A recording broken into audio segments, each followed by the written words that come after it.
আজ সন্ধ্যের পরে আবার দুজন বেরিয়ে পড়েছিলাম কোন্নগরের দিকে বিরিয়ানি খাওয়ার জন্য। আজকে গিয়েছিলাম আমরা কোন্নগর দরবাড়িতে বিরিয়ানি খেতে। শুনেছি এখানে কোয়ান্টিটি তো অনেকটা দেয়, আর মাটন বা লেগ পিসটা অনেকটা বড়ই দেয়।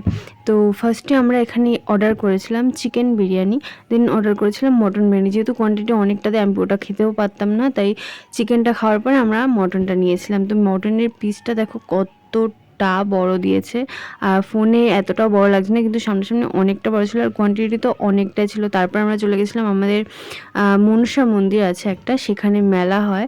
তো এই হচ্ছে মায়ের মূর্তি। তো এখানে কিছুক্ষণ ঘোরাঘুরি করেছিলাম, জিনিসগুলো দেখছিলাম। আমি যেহেতু মেলা থেকে সেরকম একটা কখনোই কিছু কিনি না, তাও দেখছিলাম, পরে চুড়িগুলো ভালো লাগছিল। কথায় কথায় তোমাদের বলা হলো না, ওখানে কিন্তু বিরিয়ানির টেস্টটা ভীষণই ভালো ছিল। এরপরে আমরা গিয়েছিলাম একটা ব্যাগের দোকানে মেলার মধ্যে। মেলায় আসবার ব্যাগের দোকানে আসবো না সেটা হয় না, কারণ ব্যাগ আমার ভীষণই পছন্দ।